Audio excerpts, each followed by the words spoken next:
Hello, everyone. Welcome back to a brand new episode of Ball Talk with Chanel. If you're new here, hello, my name is Chanel, and every week we go over the biggest news and scores that has happened in sports. And let me tell you something, we have a lot to discuss here. We had Ryan Garcia dominate in Vegas against Mario Barrios. We had Claressa Shields dominate in Detroit against Franchon Crews-Dezurn. We had the NBA All-Star Game. We had some big NFL news that we need to talk about. And we also need to recap the Winter Olympics because it is officially over as of last week. So we will be talking about all of that in today's episode.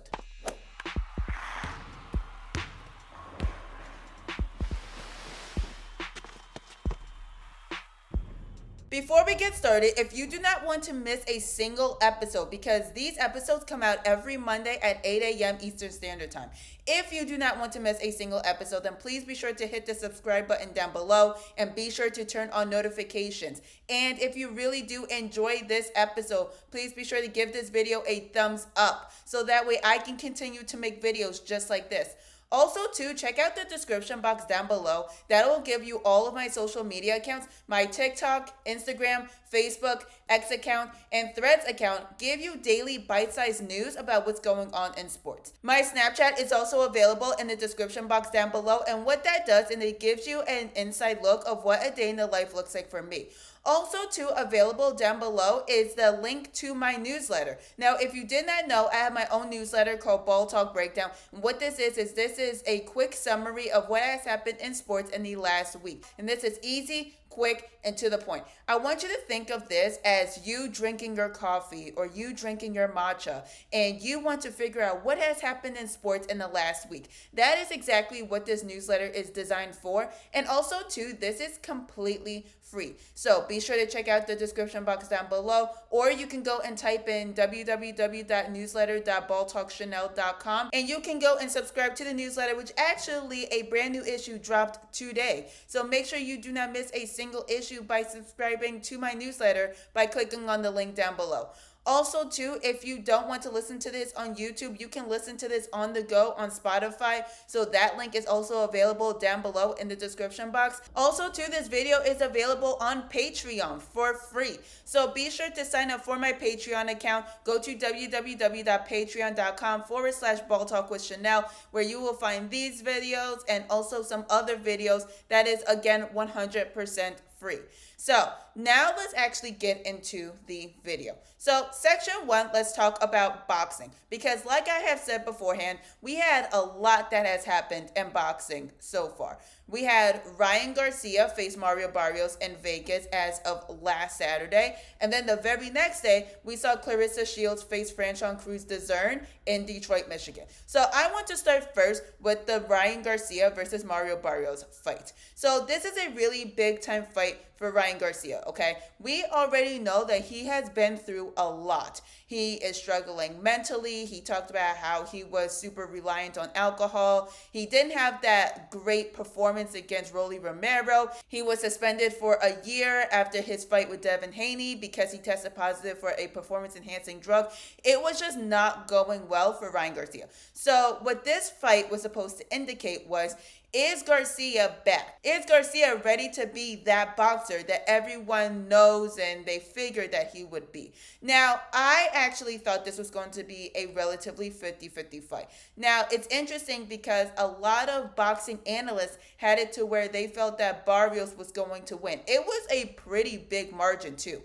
It was 70% around of people that felt that Barrios was going to win, whereas the other 30% felt that Garcia was going to win. However, when you actually looked at the betting odds, people actually had Garcia favored to win the fight. So it was very 50-50 of who they thought was going to win this fight. Now, like I said beforehand, I actually thought that this was going to be a relatively close fight. I thought this was going to be a fight that was going to go the distance. It was going to be really close. But eventually, I thought Barrios was going to win the fight by unanimous decision. Now, before I actually talk about the fight itself, I want you to please take a look at Ryan Garcia, which I will put right over here. I want you to take a look at him. This is how he showed up to the ring. You can see that he looks more toned. He looks stronger. He looked so mentally ready for this fight. This is a completely different Ryan Garcia than what we have seen beforehand. Okay, this man looks like he is a true boxer. He looked like he wanted to be a champion. He looked extremely locked in for this fight.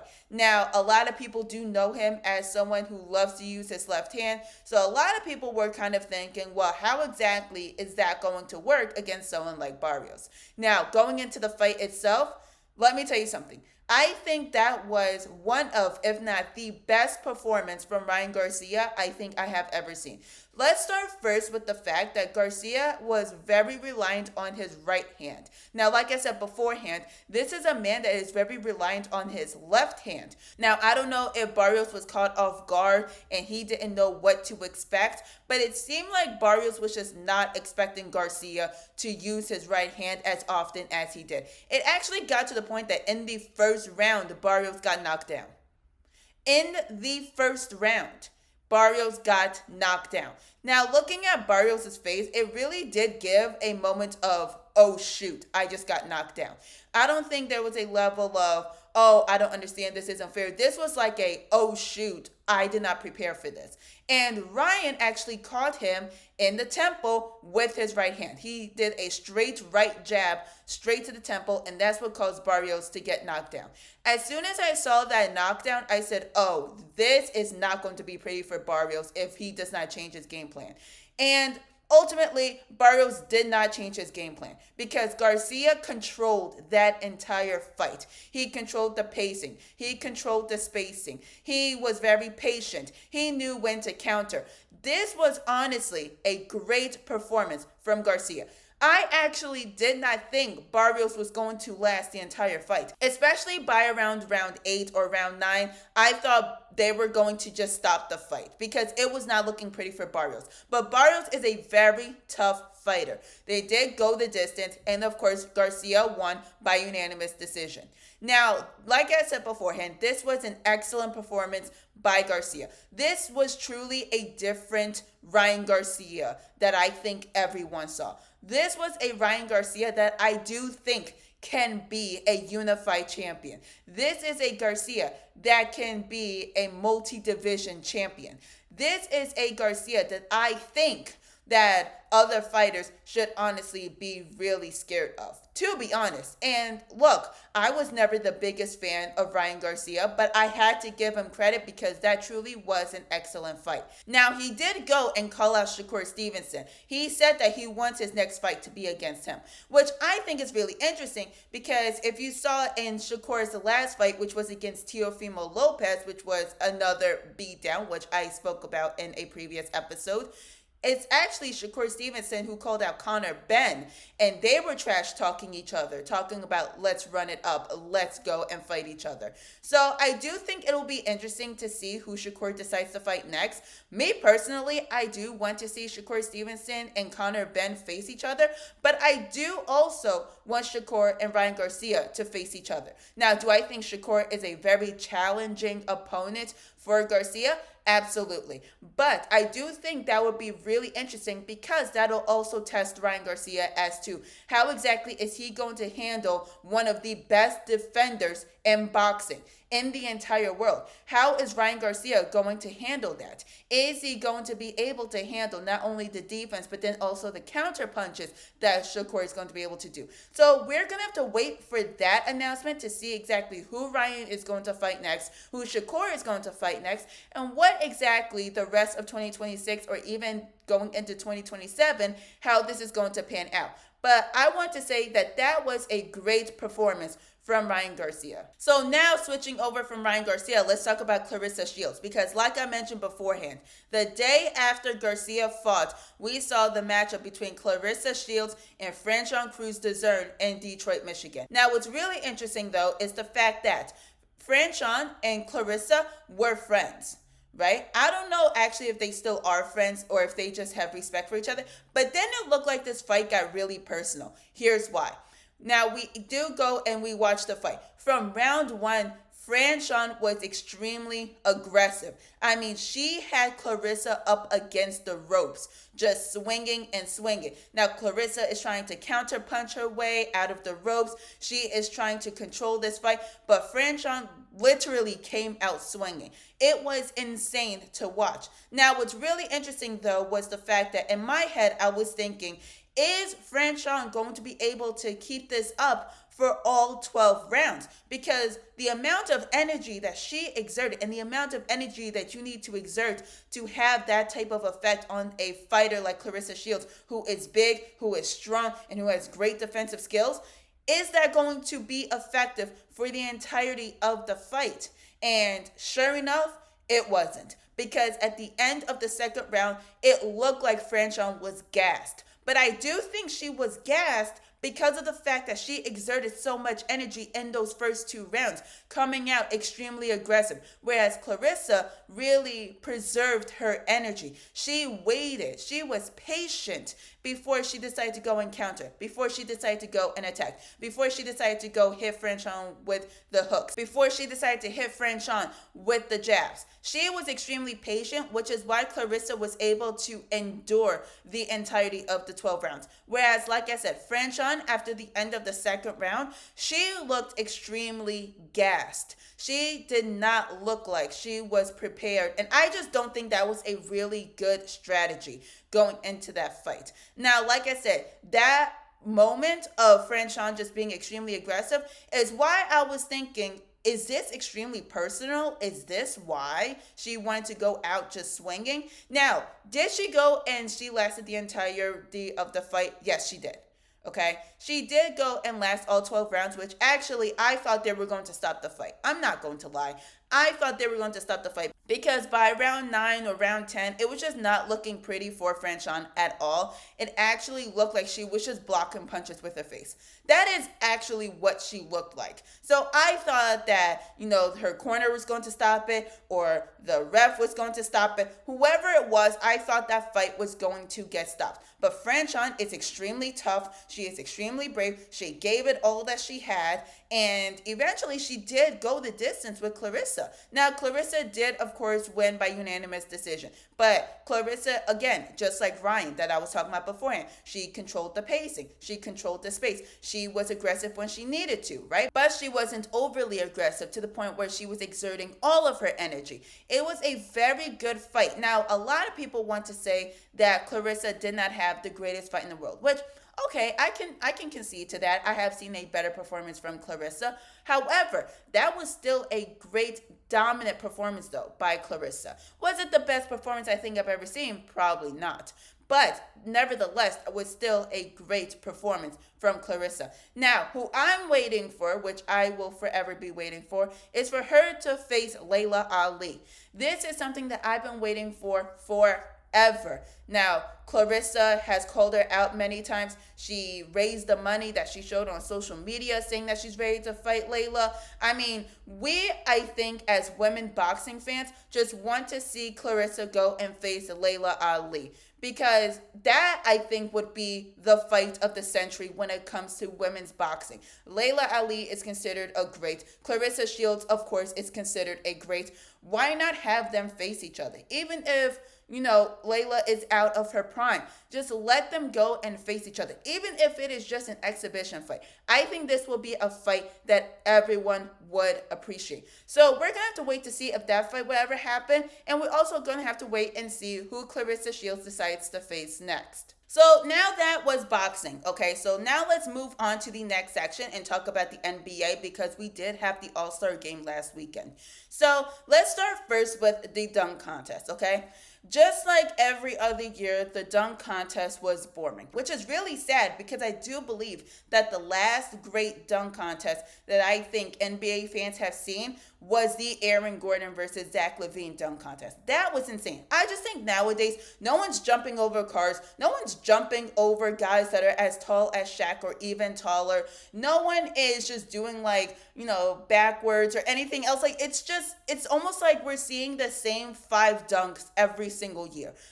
And I just think that is ultimately what makes it boring. So, just like how the NBA did a little bit of a change when it comes to the All Star game, I do think there needs to be a change for the dunk contest. Because right now, it seems like the creativity is out the window, and the people that can dunk are opting out and they're saying, I just don't want to. And there really is no incentive for them to do it because what are you going to say? Oh, I'll give you $5 million if you go and you do the dunk contest. The only players where that is truly an incentive are your rookies and the minimum wage players, quote unquote. Okay. Everyone else, like your Kawhi Leonard, your LeBron Jameses, and everybody else, they already make tens of millions of dollars. So them not getting $5 million is not changing their lives. So I do think there needs to be an incentive for the dunkers to really want to go and join said dunk contest. So here are some things that I think that the NBA should do, right? And like I said, this is just a personal kind of recommendation, but this is what I think that the NBA should do. For one, I think the dunk contest needs to be changed to where it is actually teams rather than individuals. Here's why. Imagine someone like Zach LaVine and Aaron Gordon on the same team, right? Facing a John Morant and LeBron James. I'm just throwing them out as an example, right?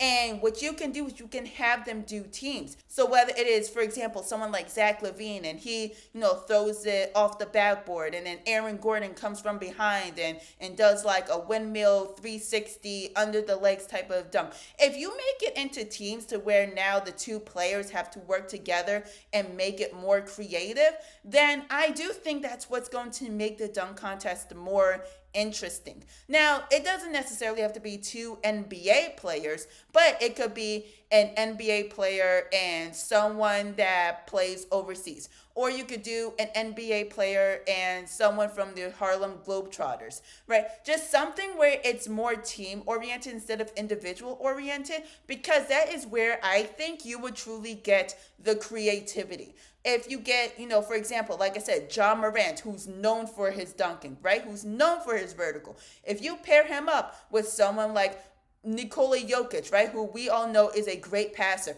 If you have them to go and team up for the dunk contest, right, I think that's where you're going to get not only more creativity, but I think that's where you're going to get more excitement from the fans. And it's not like these players, for the most part, hate each other because they're on each other's podcasts outside of the NBA games and everything else. So it's not like none of them are friends. Everybody is pretty much friends with everybody. So I think the NBA should foster that by allowing the dunk contest to be in teams rather than individual. So that's one recommendation. The second thing that I think that the NBA could implement in order to incentivize players to join the dunk contest is change the CBA a little bit, in the sense that instead of making it as part of a separate collective cash prize, instead make it part of their contracts. Make it a performance bonus. What do I mean by this? So let's take someone like Mac McClung, right? Mac McClung right now is in the G League, but he's been going back and forth playing for some NBA teams before getting waived and then joining another NBA team and basically just going back and forth between the NBA and the G League. So what you can do is you can negotiate a contract, right? An NBA team can negotiate a contract with a player like Mac McClung. And within the contract, make the dunk contest as part of their performance bonus. So instead of saying, hey, you know what? Instead, we're going to give a cash prize of $100,000, which is basically how much these players get if they win the dunk contest. Instead, say, hey, you know what? For Mac, if you go and you participate in the dunk contest, you receive $1 million, right? I'm just using that as an example. But if you go and you win the contest, then you will get $5 million, right? So why do I say this? Now, I do think there is a difference between it being a cash prize pool versus it being a performance bonus in someone's contract. Why? For someone like Mac McClung, right? You need to hit those performance bonuses because that then gives you leverage of negotiating a better contract, right? Whether it is with that team or whether that is with another team. It is a lot different than when it's just a cash pool prize when it is not part of the contract. The reason why is because the owners can then go and basically dismiss that, right? They can look at that and say, oh, well, that's just something different, whatever, right? Even though you'll have a little bit of leverage with that when it comes to NBA dunk contest, if you make that as part of a performance bonus, then it'll incentivize more players, I think, to actually go and join said dunk contest. Because now that it's part of their contract, now they can say, you know what, if I hit this bonus, then that gives me leverage for a better contract in the next 3, 4, 5 years, whatever, how long their contract is or how many years left they have on their contract. So I do think that the CBA should be changed in that regard, where it becomes a performance bonus in someone's contract rather than it being a cash prize that is just something completely separate.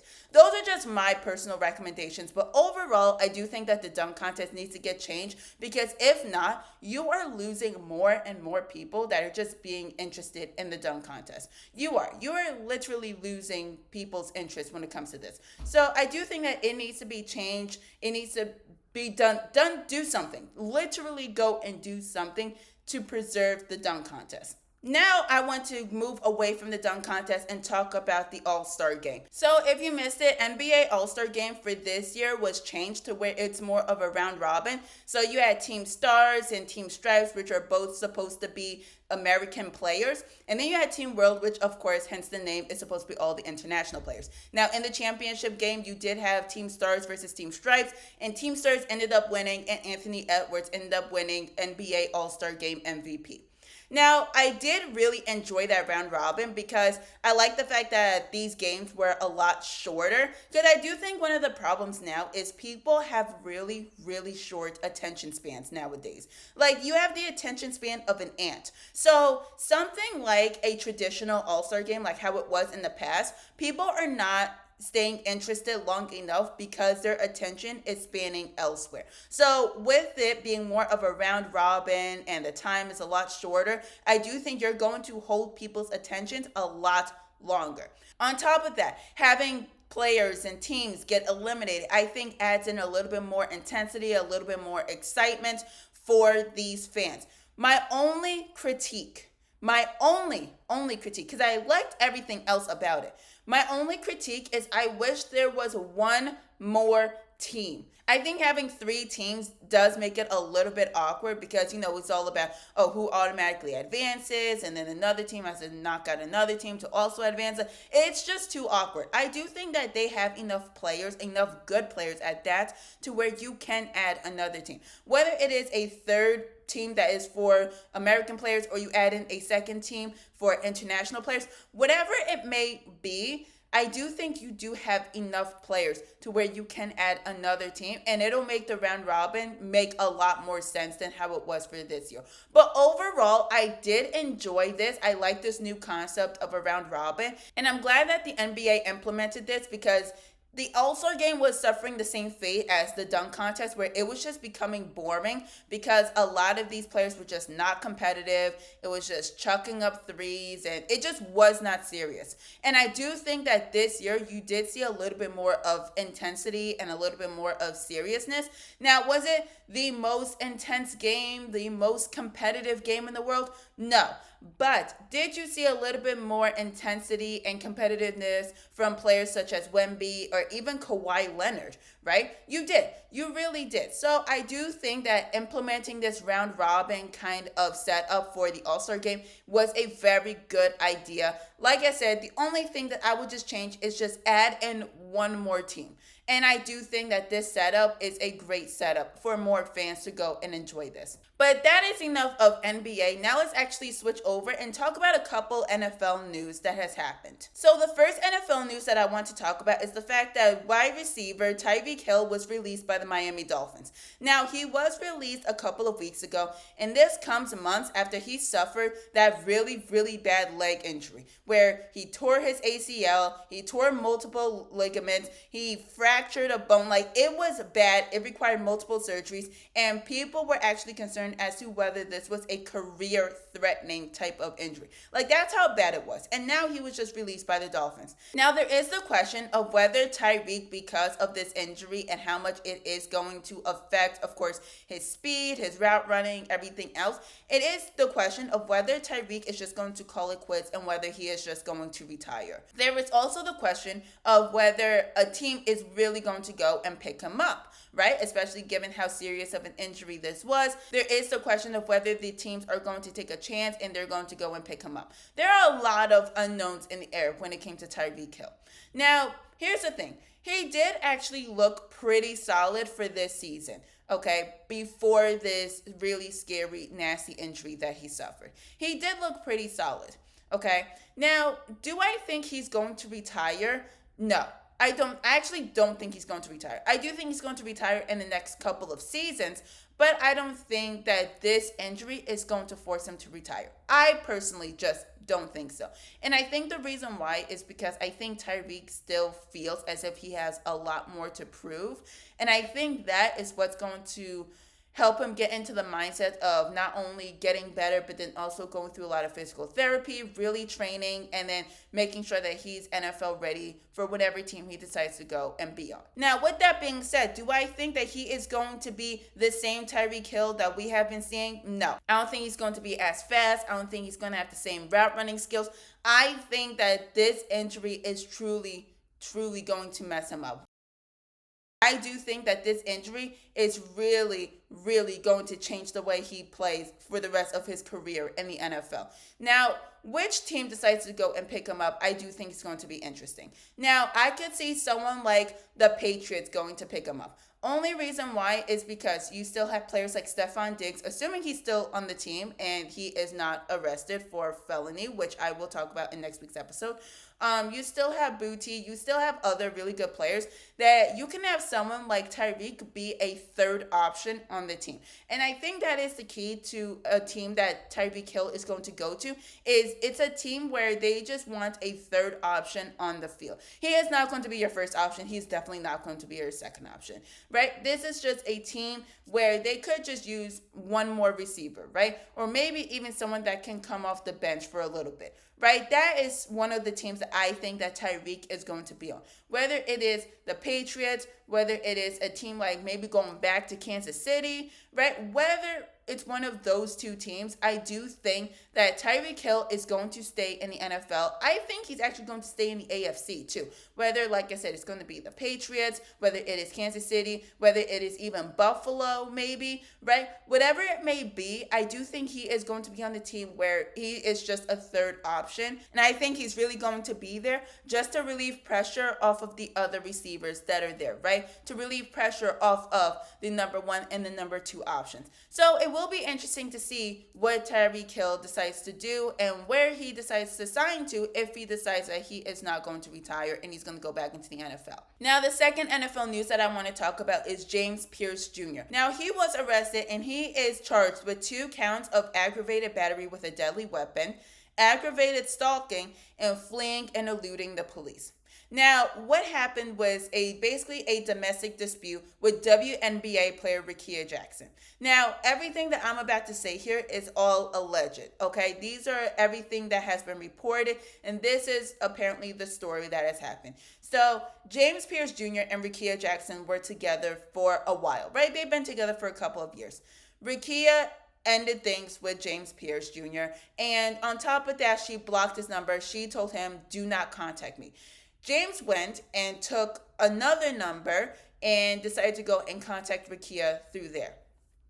Then eventually he saw Garcia driving onto the road and he pulled over next to her and then jumped out of the car and tried to open up her door. Now, Garcia, of course, had her door locked and she kept going. Now, James went, got back into his car and started following her. Then he went and crashed into the back of her car, okay, to get her to stop. Now, keep in mind, too, that this is all taking place in Miami. Now, Garcia is going, and she is now driving off because she is heading towards the police. James now goes into the front and crashes into the front of her car, right, to prevent her from going to the police. Now, of course, the police are called. They show up to the scene. They tell James to get onto the ground. They have their guns pointed at him, right? Trying to get him to get onto the ground so they can go and they can arrest him. Now, James gets back into his car, locks the door. So as the police are trying to open up the door, they can't because James went and he locked the door. Now, James did go and he drove away and he hit an officer. Now, he is fleeing. He is dipping. And he eventually crashes the car. He gets out. He tries to run on foot, but the police went and caught him and they tackled him to the ground and they arrested him. Now, right now, he is out on bond. He paid his $20,000 in bond, and he is going to have a hearing relatively soon. Now, this is just a really sad scenario for Rikia. She did have to step away from Unrivaled for a minute, which everyone, of course, is assuming because of this whole situation. Now, Rikia did go and return back to Unrivaled, where she did receive a standing ovation. Now, meanwhile, James Pierce Jr. is facing a minimum of 5 years in prison. So this could actually affect him in the NFL because, of course, if he goes to prison, he is out of the NFL. And even if he spends a few years there and then tries to come back, what are the odds of a team trying to go and pick him up? It's little to none. So this whole thing is a really crazy scenario for both parties. One with Rikia because she is facing a lot of trauma and now she has to go and testify and she's just been through a lot, it seems like, when it comes with him. And then with James, he is putting his entire NFL career on the line because he decided that he wanted to go and do this. So it's just a crazy scenario altogether. And I really do hope that Rikia is doing well, not only physically, but then also mentally, spiritually, emotionally, everything. I do hope that she is doing well. But let's shift away from that. And now let's actually talk about Daniel Jones. Because if you didn't know, Daniel Jones actually signed a 1-year deal with the Colts. I think the Colts kind of looked and said, you know what? He's available. Anthony Richardson right now is not working. Let's just go and let's pick him up. Okay? Daniel Jones, pre him tearing his Achilles, had a great season. He had a great start to the season. It was to the point where I was looking and I was thinking, maybe he could be the runner-up for MVP. He could be an MVP finalist. He really could be. And then he tore his Achilles, and then that's when everything kind of went downhill. But it seems like right now, Daniel Jones and the Colts are in the middle of negotiating a multi-year deal for him, which I do think he absolutely deserves, right?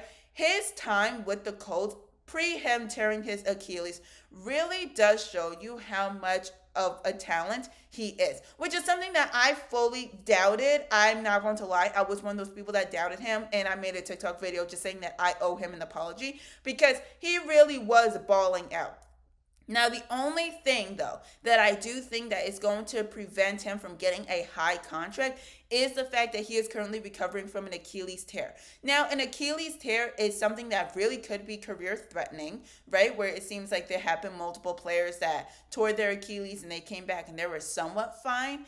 And there is the question of, is Daniel going to return next season? That's for one. And for two, is he going to perform the same way that he was pre him tearing his Achilles? So this whole negotiation with Daniel Jones and the Colts is going to be really interesting because, of course, Daniel Jones is going to be looking and saying, look, pre me tearing my Achilles, I did very, very well with the Colts. I mean, the Colts were top in the AFC before he went and he tore his Achilles, right? Whereas the Colts are looking, they're saying, look, dude, you are here with a torn Achilles. So how can we really pay you a lot of money if we don't even know if you're going to fully recover from this Achilles tear? Are we going to get the same Daniel Jones that we got before you went and you tore your Achilles? So I do think that the amount that he's going to get is going to be interesting. Do I think Daniel Jones is going to get a multi-year contract? Yes, I do.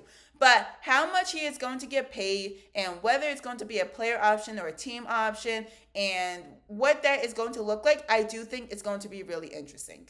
And now let's shift over to the last section and talk about the Winter Olympics. Now, like I said, closing ceremony was last week, so let's just do a quick recap of what has happened. Before we talk about the individual events, let's talk about the fact that Team USA came in second when it comes to the medal race because they were 8 medals behind Norway, which is super, super sad to see. But you know what? It is okay because everyone that won a medal completely deserved it because they had such great performances. So let's get into it. So let's start first with the fact that for the hockey teams, both men's and women's won gold. Now, what I do think is ironic is the fact that both the men's team and the women's team had to face Team Canada in the final. And then on top of that, what's even more ironic is the fact that both men's Team USA and women's Team USA won 2-1, with of course men's hockey going into overtime, which I do think that is actually really, really ironic. Okay, so that was the first time in history in which Team USA swept gold, right, for both men's hockey and women's hockey, right? Again, listen to that. First time in history that Team USA swept gold for hockey when it came to men's hockey and women's hockey. And they did that by beating Canada, which I think is an extremely patriotic thing to do. That is so great. So with this, I want to talk briefly about how this is exactly what people are talking about when they talk about women always being undermined. And yes, you know exactly what I'm talking about, and that is that phone call. The phone call. And what I want to say, though, is this is exactly what people are talking about. And this is why people celebrate when women are always coming out on top, because things like that happen where women are being undermined. They're being overlooked. It's just and they did that, but let's focus on the men. Okay? That consistently over and over and over again happens. Now, I'm not here to argue political affiliations and political parties and which sides that you are on. That's not my point. My point is purely about how women's sports are always overlooked, which is why it is important for people to recognize and show respect to women's sports, to women athletes, because the women's hockey team proved that they can win gold just like the men's hockey team. But did they get that same reaction? No, they didn't. So it's just a really sad scenario to see, and this is just exactly why I think people really need to push more for women's sports to receive that equity, for them to be seen as just as serious of an athlete as they are with the men, okay? And I do think that that is an important lesson that I think people need to recognize, is that women athletes are just as impressive. They're just as competitive. They're just as athletic as the men. And we as a society just need to recognize that and show more respect for women's sports. That's all I'm going to say. But now let's actually move on to Alyssa Liu, who is the first American woman to win gold for figure skating since 2002. So you're talking over 20 years ago. And especially given her history and her story about how she was skating beforehand and then she quit because she didn't like it anymore. But then she got back onto it when she had the creative control, and now she won gold. I love Alyssa Liu. I love her. I think she's so iconic. I think she's great. I love the bedazzled on the teeth. I think she is so great. And I think just understanding that story of how she went from quitting figure skating because she really did not enjoy the lack of creative control that she had, to now then going and winning gold is such a great, great story to hear. Okay, so that was one. Now we're going to talk about Ilya Melanin, right? Who was the first ice skater to be able to land a backflip and land on one foot when it was legal. Let me emphasize that, okay? Because I think a lot of people have been confused about that. And I did make a video on TikTok and on social media explaining that whole thing. But effectively, landing a backflip just in general was banned back in the 70s, but then it became unbanned back in 2024. So because it was unbanned in 2024, Ilya is the first skater to land a backflip when it became legal. He's the first one to be able to land it, and he landed it on one foot. Now, with that being said, is he the first skater to have ever land a backflip on one foot? No. Right? Because then that would erase Surya Bonali and her history of her being able to land a backflip on one foot. Right? So let's clear that, okay? She is the first female athlete and the first athlete in general to be able to land a backflip on one foot, right? Now, what people are missing though is the fact that she did it when it was banned. And she did that purely to impress the audience. Okay, that was the reason why she did it. But at that point, it was still banned. Yes, she was facing racism. Yes, she was getting hurled a lot of racial slurs. But what is also true is the fact that she still did it while it was banned. Ilya now did it when it became unbanned, right? So this is not to erase the history of how this whole thing transpired, but also just to demonstrate how Ilya still did it when it was unbanned. Now, did he win gold from that? No, because you don't get points for doing a backflip, right? That is more for show and to basically just show off to the audience and to entertain them. He actually did not win gold. Even with him doing a backflip, with him doing the quads, which is what he's known for, he still did not win gold. So I'm glad we cleared that up, but Ilya still has such a great run in the Olympics. He did get a gold medal for the team figure skating, and I think overall he just put on a really, really good performance. Now I want to talk about Eileen Gu, because Eileen, even though she was born in San Francisco, she decided to go and represent China. And the reason why that she gave for why she wanted to represent China is because she wants to basically be a role model for young Chinese athletes, which, you know what? Highly, highly respect that. It's not like she's sitting up here saying, oh, I'm never American and I was never American, I'm always Chinese. No, it was just, I want to show other Chinese players, other Chinese athletes, that you can also do it. I want to be that role model. And I really do love that story, because at the end of the day, people need role models, right? So for her to represent China, I actually have no issue with it at all. And let me tell you something. She went on and she put on a performance, okay? She won 3 medals. She won 1 gold and 2 silvers. And with her now having 5 medals, she is considered the most decorated female skier, which is, of course, on top of that, extremely impressive, because what does that show other young people, especially young people who may look and say, hey, look, Eileen looks just like me. They're thinking, wow, if she can do it, so can I. So I love the fact that Eileen decided to go and represent China, just so that way she can go and show other young people that they can also do it, because I do think that is a nice touch and being a nice role model to other people.